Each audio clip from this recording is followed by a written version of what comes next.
samut-saring pagpapalang tumulay mula sa masugid nating mga kaagapay. Kwentong kaagapay. Kwentong kaagapay. Kwentong kaagapay. Kwentong kaagapay. Kwentong kaagapay. Ikaw, anong kwentong FEBC mo? Merry Christmas mga kaagapay! Ito po ang inyong kaagapay na si Absi Di Ferrer Tabua na bumabati sa inyo ng maligayang Pasko at manigong bagong taon na rin sa iyo. At yun nga, nandito tayo para mag-reminisce ng mga nangyari sa atin in the past. At minsan, iniisip ko kapag paano kaya kung babalikan ko yung buong journey ko dito bilang kaagapay. Ano kaya yung pinaka-ma-highlight? Yung mga bagay ba na naudlot? Or yung marami kong bakit kay Lord?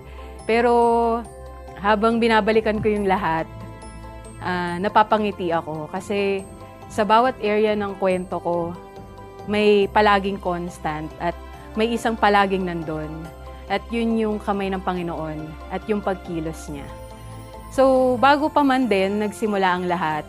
At bago pa man din, kumbaga, nagsimula or nag-start ang lahat sa buhay ko parte na talaga ng pagkabata ko ang DZAS, kung hindi mo natatanong. At isa sa hindi ko malilimutan na part ng childhood ko ay ang ating kilalang programa. Ang programa na Hardin ng Panalangin. Kasi pag tumunog na yung theme ng Hardin ng Panalangin, yung may hardin ng kumanta. Yung may hardin ng panalangin, doon si Jesus naghihintay. Ayan na, may pasample kahit hindi Inspirations Unlimited Friday playlist. Pero yun, kagapay, pag naririnig ko yun, ay automatic, babangon na. Kasi kailangan ko nang pumasok sa school. At syempre, habang naghahanda ka or naghahanda ako tuwing umaga, naririnig natin yung boss nila, Pastor Ronel Rubrica, gayon din si Pastor Joey Umali, na para bang, alam mo yun, lagi may nagpapaalala sa'yo every morning. Yung mga Bible verses na naririnig natin na nagpapalakas sa atin, 'di ba? And hindi ko alam noon na yung mga simpleng morning devotion na naririnig ko sa DZAS station, nagtatanim pala ng seeds sa puso ko. And hindi ko rin alam noon. Sino nga naman mag-aakala na yung istasyon na naririnig ko every morning nung bata pa ako, magiging parte pala, magiging parte ng buhay ko. So, kung babalikan ko yon, talagang I can't thank God enough. Talagang grabe si Lord kung paano niya in-orchestrate yung mga bagay na nangyari sa akin. Na yun nga, parang simpleng parte lang ng umaga ko, yung DZAS. Pero meron na pala siyang wini-weave. Kumbaga hinahabi na pala niya yung daan na tatahakin ko in the future.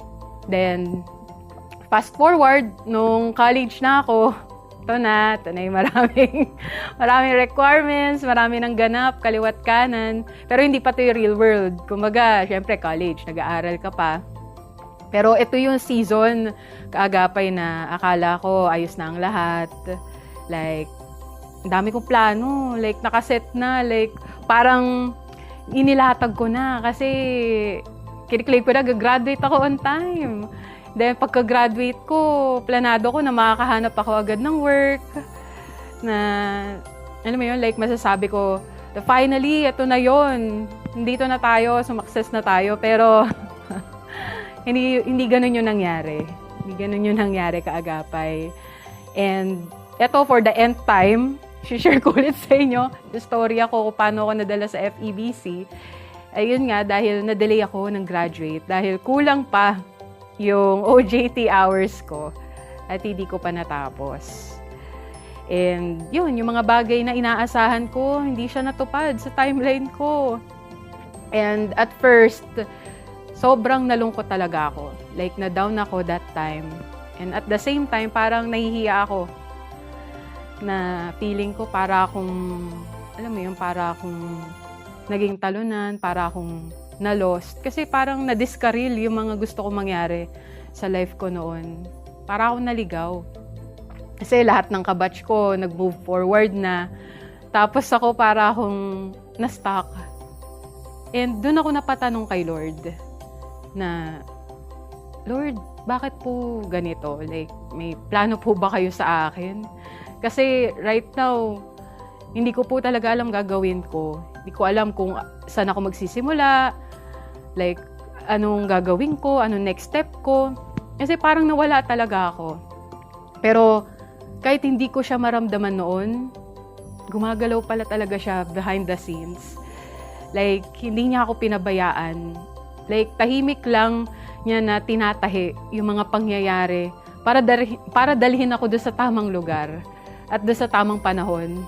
Then dumating, Kaagapay, dumating na yung pagkakataon na nabalikan ko na yung naiwan ko nga, yung remaining hours ko sa OJT. And guess what? Sino ba makakapagsabi? Nasa DZAS ko pala siya tatapusin. And yun, the same station na kinalakihan kong pakinggan, yung parehong tinig na gumigising sa akin tuwing, yun nga, papasok ako nung bata pa ako. Na para bang hinila ako ni Lord pabalik sa childhood ko nung dinala niya ako dito sa DZAS. At yung akala kong delay, direksyon niya pala sa akin. And yun, sa FEBC ko, praise God, natapos yung lahat ng pagkukulang ko. Yung lahat ng kulang kong oras sa OJT. And praise God, kasi natutunan ko din na dito yung ministry, alam mo yun, pwede siyang work. Pwede mo siya magitrabaho, calling, enjoy, all at the same time. And for the first time in a long while, naramdaman ko ulit yung hope. At yun yung hope na nagmumula sa Kanya, kay Lord. Kasi siya mismo yung nagbalik at nagtanim ng bagong pangarap sa puso ko. Para ba nabuhayan ako after kung mawala ng gana sa mga bagay na gusto ko before. Si Lord talaga yung nagpunla ulit. Parang siya ulit yung nagpasibol ng dream na nawala sa akin noon. Para bang sinabihan ako ni Lord na, anak, hindi kita nakalimutan. Ito pa lang yung simula. Then, after nung OJT ko, nag-apply ako agad. Kasi, graduating na ako noon eh. Like, waiting, literal. Waiting na lang ako noon dahil kumpleto ko na yung mga requirements ko. Then, ang aking Kaagapay birthday, May 6, 2019. Ayan, naging official. Kaagapay na ako. Yan yung unang araw ko sa FEBC at sa DZAS bilang production assistant. At ayun, bumiyahe ako ng maagang-maaga nung araw na yun. Siyempre, bawal late. First day eh. At ayun, pumasok ako sa office and habang bumabiyahe ako, habang nangyayari mga yon, na-realize ko na, Lord, ito na po yun. Ito pala talaga yung path na hinanda mo sa akin para tahakin ko.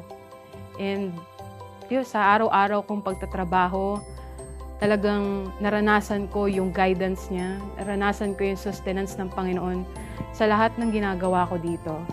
Dahil kung ako lang, I don't think nakakayanin ko. Kumbaga, yes, may pagod, pero nandun yung joy. At kumbaga, may mga bagay na hindi mo inaasahan na mangyayari, pero nandun yung peace. O kapayapaang nagmumula sa Lord. And iba talaga yung ang dami ko natutunan simula nung naging parte ako ng DZAS. Then isa din sa mga hindi ko malilimutang experiences ko nung nandito ako sa DZAS is nung dumating yung pandemic. 'Di ba? March 2020, lahat huminto. 'Di ba? Like trabaho, mga plano, lahat na shake eh. Kahit yung mga plano natin, 'di ba? Lahat na hinto. Pero sa kabila nun, yung faithfulness ng Lord sa buhay ko, hindi siya huminto. He provided every single day. Sinustain niya ako physically, emotionally, and spiritually. Iningatan niya yung pamilya ko. At yun, nanatili ako nagsiserve dito sa FEBC. At nandun yung constant reminder niya na kahit yung mga bagay na nangyayari sa buhay ko feels uncertain, His love never changes. At yun, hindi ko alam na sa gitna din ng pandemya, kaagapay, God was preparing another surprise. At yun nga, 6 na taon na pagtatrabaho ko dito sa FEBC, marami akong nakilala, marami akong na-encounter na iba't ibang storya. Siyempre, marami akong natutunan. Pero may isa akong storya na hindi ko ina-expect. Hindi ko ina-expect na mag-unfold dito mismo sa DCAS. Diba? Sa lugar kung saan ako tinawag ni Lord para maglingkod sa Kanya, doon ko rin pala makikilala yung taong magiging kasama ko habang buhay na maglingkod sa Kanya. Yun, yes. Yes, dito ko po, dito kami pinagtagpo ng Lord, yung husband ko na ngayon. Yan, si JB Tabua. And praise God dahil kinasal kami this year, nitong March 8. And yun, sa isang simple and intimate wedding na kasama yung buong pamilya namin at yung mga taong mahalaga sa amin. And sobrang ang pasasalamat ko sa Panginoon dahil grabe. Wala nga ako words eh. Kulang pa mga salita para pasalamatan siya sa kabutihan niya at faithfulness niya sa buhay ko. And sa FEBC ako tinawag, dito rin ako nahubog sa tulong ng mga mentors ko, kaila Ma'am Jo, kaila Ma'am Hades, at sa lahat ng mga ka-work, mga kaagapay, parte sila ng growth ko higit sa lahat. At hindi ko rin akalain na sa FEBC ko nga din makikilala yung tao makakasama ko maglingkod kay Lord. Kumbaga, hindi siya. Kumbaga, kung babalikan natin yung love story namin, yung parang, syempre, di ba, nung bata ka, mga dream mo or parang mga inaasahan mong tagpuan nyo, parang malaki drama yung atake, mga romantic comedy kay drama. O kayo parang mga love at first sight na eksena sa movies, pero hindi ganun eh. Iba yung naging encounter namin. Pero ito yung tipo ng love story na magpapatunay na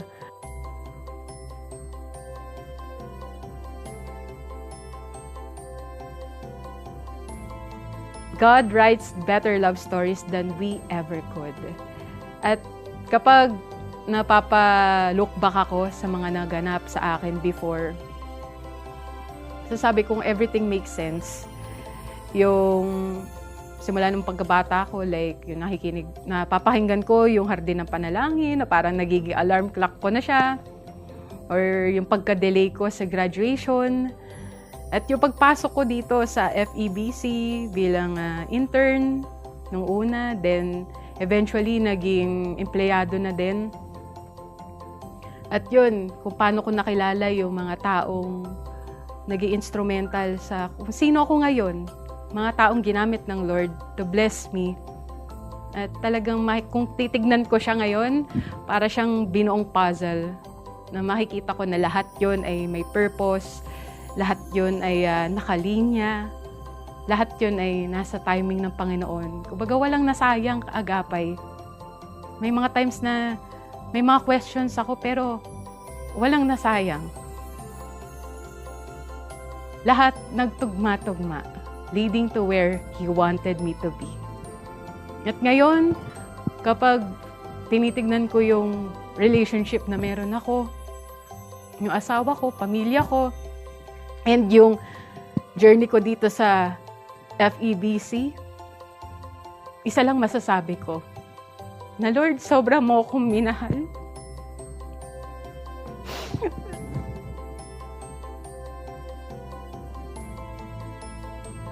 Hindi ko kayang i-imagine kung sarili ko lang yung nagplano. Or, alam mo yun, kahit kunyari, ang galing ko magsulat, hindi ko kaya isulat yun ng ganun kaganda. Kasi, it's not about me. Hindi ko to storya. This isn't my story. Ito yung storya ng faithfulness ng Panginoon sa buhay ko. At sa kanyang pinaka Pang Webest edition. Sa kanyang pinakamataas na papuri. Kaya, papasalamat ako higit sa lahat sa Panginoon. Sa pag-ibig niya, sa faithfulness niya, sa buhay ko. Muli, ito po si Absidy Perertabua at ito ang aking kwentong kaagapay. Samot-saring pagpapalang tumulay mula sa masugid nating mga kaagapay. Kwentong kaagapay. Kwentong kaagapay! Kwentong kaagapay. Kwentong kaagapay. Kwentong kaagapay. Ikaw, anong kwentong FEBC mo?